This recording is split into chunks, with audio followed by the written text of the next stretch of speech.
Hello everyone, welcome to Shine India S R tutorial. మనం ఇప్పుడు గ్రామీణాభివృద్ధి సహకార సంస్థలు, సూక్ష్మ విత్త సంస్థలకు సంబంధించినటువంటి స్టడీ మెటీరియల్ని చూద్దాం. అందరి కోసం తన కోసం అందరూ అనేది సహకార వ్యవస్థకు మూల సూత్రం. 19వ శతాబ్దంలో ఇంగ్లాండ్లో మొదటగా సహకార ఉద్యమం ప్రారంభమైంది. అయితే భారతదేశంలో మాత్రం 1904వ సంవత్సరంలో ఉద్యమం ఆరంభమైంది. నెక్స్ట్ పాయింట్, ప్రపంచ సహకార సంస్థల పితామహుడిగా రాబర్ట్ ఉవెన్, ఇంగ్లాండ్కు చెందినటువంటి రాబర్ట్ ఉవెన్ వీరు ప్రసిద్ధి పొందారు. నెక్స్ట్ పాయింట్, అయితే భారతదేశ సహకార సంస్థల పితామహుడిగా పేట్రిక్ నికల్సన్ వీరిని పేర్కొంటారు. నెక్స్ట్ పాయింట్, అయితే భారతదేశంలో సహకార సంస్థల నిర్మాతగా జవహర్లాల్ నెహ్రూ వీరు పేరు పొందారు. ఇంకా ఉమ్మడి ఆంధ్రప్రదేశ్లో వేమవరపు రామదాసు పంతులు వీరు సహకార ఉద్యమాన్ని ప్రారంభించారు. నెక్స్ట్ పాయింట్, సహకార సంస్థలను అభివృద్ధి చేసి ఉమ్మడి ఆంధ్రప్రదేశ్ నిర్మాతగా భోగరాజు పట్టాభి సీతారామయ్యను పేర్కొంటారు. అయితే 2012ను సహకార సంస్థల సంవత్సరంగా ప్రకటించారు. ఏటా నవంబర్ 14వ తేదీ నుంచి నవంబర్ 20వ తేదీ వరకు వారోత్సవాలను నిర్వహిస్తారు. అయితే మనం ఇప్పుడు సహకార సంస్థల లక్షణాలు అవేంటో చూద్దాము. సహకార సంస్థల్లో కనిష్ట సభ్యుల సంఖ్య 10. గరిష్టంగా ఇంతమంది సభ్యులు ఉండాలన్నటువంటి నిబంధన లేదు. అయితే సభ్యులంతా వయోజనులై ఉండాలి. అంతేకాదు ఒకే రంగానికి చెందిన వారై ఉండాలి. అయితే ప్రతి సభ్యునికి ఒక ఓటు ఉంటుంది. సభ్యులు సేవాభావంతో ఉండాలి. సభ్యులకు స్వచ్ఛంద ఓటు హక్కు ఉంటుంది. అయితే 1964 చట్టం ప్రకారం రిజిస్ట్రేషన్ వీరందరూ పొందాలి. ఇంకా 1904 సంవత్సరంలో చేసినటువంటి సహకార సంఘాల చట్టం పరపతి సంఘాలకు మాత్రమే వర్తిస్తుంది. ఇంకా 1912 ఈ సంవత్సరం తర్వాత ఈ చట్టాన్ని అన్ని రకాల సహకార సంఘాలకు వర్తింపజేశారు. నెక్స్ట్ మనం ఇప్పుడు సహకార సంస్థల పతాకం అదేంటో చూద్దాం. సహకార సంస్థల పతాకం 1923 సంవత్సరంలో ఫ్రెంచ్ సామాజికవేత్త అయినటువంటి చార్లెస్ ఫోరియర్ వీరు ఈ పథకాన్ని తయారు చేశారు. దీనిని 1925 సంవత్సరంలో ఆమోదించారు. దీనిలో ఇంద్రధనుస్సులో గల రంగులను దృష్టిలో ఉంచుకొని పథకాన్ని తయారు చేశారు. ఇంద్రధనుస్సును రైతులు వర్షానికి సూచికగా భావిస్తారు. అయితే మనం నెక్స్ట్ ఇప్పుడు పతాకంలో రంగులు, వాటికి ప్రతీకలు ఏంటో చూద్దాము. పతాకంలోని రంగులు ఏంటంటే ఎరుపు ఇది అంకిత భావానికి ప్రతీక. నెక్స్ట్ నారింజ రంగు ఇది స్నేహానికి ప్రతీక.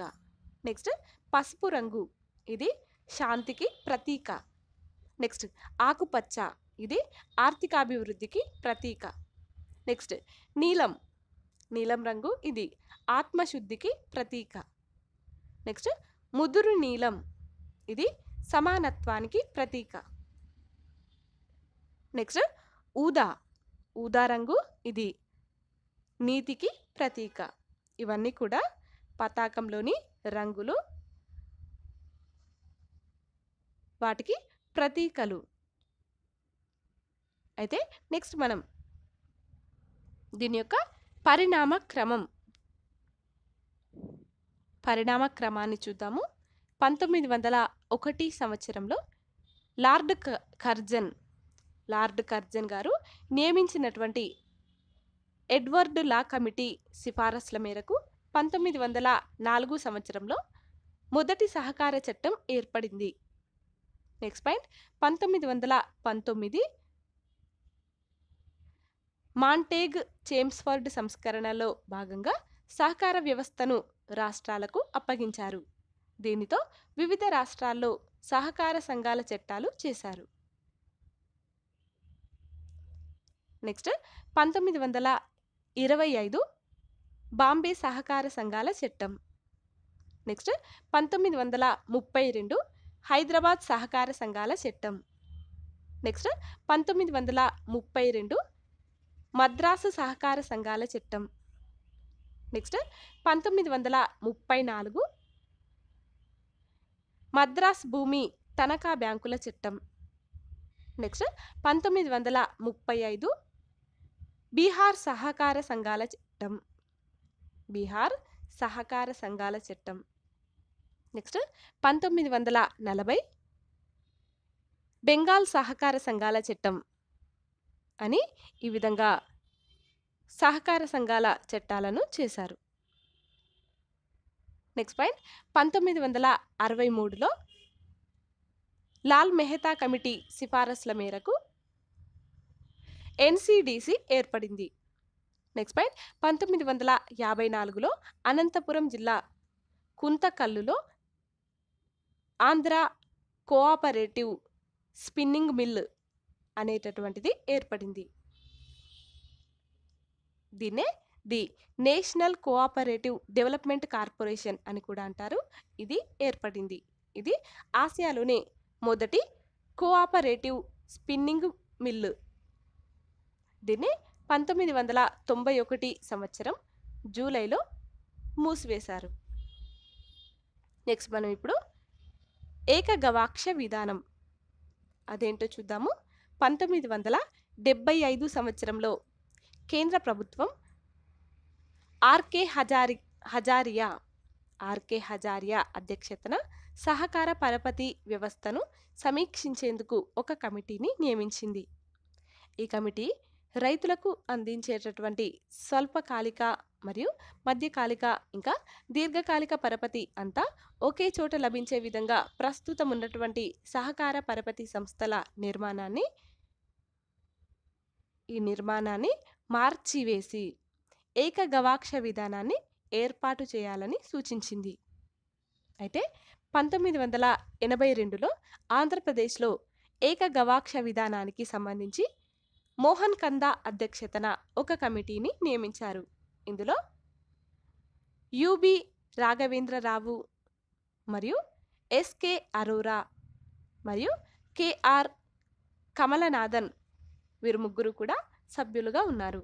అయితే ఈ కమిటీ నివేదిక ఆధారంగా 1983 సంవత్సరం జూన్ 15వ తేదీన ఆంధ్రప్రదేశ్ ప్రభుత్వం ఒక పథకాన్ని తయారు చేసి కేంద్రానికి పంపింది. అయితే 1985 సంవత్సరం ఆగస్టులో కేంద్రం ఏపీ పథకాన్ని పరిశీలించేందుకు కేఆర్ అర్తనారీశ్వరన్ వీరి యొక్క అధ్యక్షతన ఒక కమిటీని నియమించింది. అదేవిధంగా 1987 సంవత్సరంలో కేంద్రం ఏకగవాక్ష పరపతి విధానానికి ఆమోదాన్ని తెలిపింది. భారతదేశంలో ఏకగవాక్ష విధానాన్ని మొదటగా 1987 సంవత్సరంలో అమలు చేసినటువంటి రాష్ట్రం ఆంధ్రప్రదేశ్. ఉమ్మడి ఆంధ్రప్రదేశ్లో మొదటగా అనంతపురం, గుంటూరు, నిజామాబాదుల్లో ఈ విధానాన్ని ప్రవేశపెట్టారు. నెక్స్ట్ మనం ఇప్పుడు సహకార సంస్థలు వాటి రాజ్యాంగ హోదా దీనిని గురించి తెలుసుకుందాము.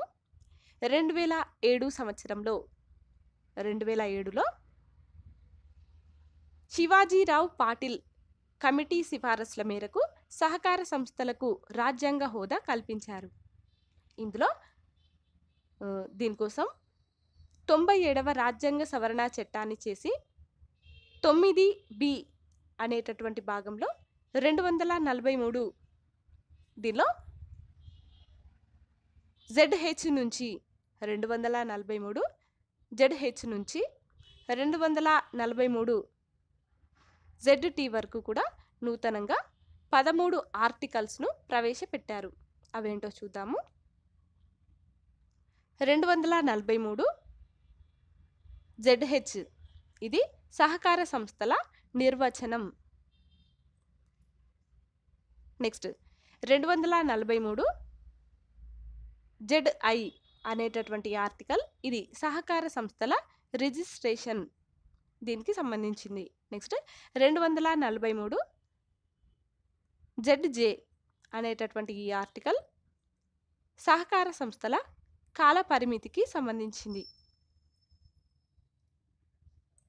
నెక్స్ట్ 243 ZK అనేటటువంటి ఈ ఆర్టికల్ సహకార సంస్థల ఎన్నికలు, దీనికి సంబంధించింది. నెక్స్ట్ 243 ZL అనేటటువంటి ఈ ఆర్టికల్ సహకార సంస్థల రద్దుకు సంబంధించింది. నెక్స్ట్ 243 ZM అనేటటువంటి ఈ ఆర్టికల్ సహకార సంస్థల అకౌంట్లు మరియు ఆడిట్లకు సంబంధించింది. నెక్స్ట్ 243 ZN అనేటటువంటి ఈ ఆర్టికల్ సహకార సంస్థలను 6 నెలలకు ఒకసారి సమావేశపరచాలి అని తెలుపుతుంది. నెక్స్ట్ 243 ZO అనేటటువంటి ఈ ఆర్టికల్ సమాచారాన్ని పొందే హక్కు, దీనిని గురించి తెలుపుతుంది. నెక్స్ట్ 243 ZP అనేటటువంటి ఈ ఆర్టికల్ వార్షిక నివేదికలు తయారు చేయడం, దీనిని గురించి తెలుపుతుంది. నెక్స్ట్ 243 ZQ ఇది నిధుల దుర్వినియోగం మరియు క్రమశిక్షణ, దీనిని గురించి తెలుపుతుంది.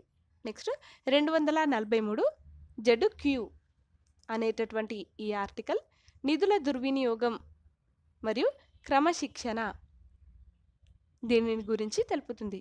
నెక్స్ట్ 243 ZR అనేటటువంటి ఈ ఆర్టికల్ బహుళ రాష్ట్ర సహకార సంస్థలు అనే దానిని గురించి తెలుపుతుంది. నెక్స్ట్ 243 ZS ఇది కేంద్రపాలిత ప్రాంతాల్లో సహకార సంస్థలు అనేటటువంటి దీనిని గురించి తెలుపుతుంది.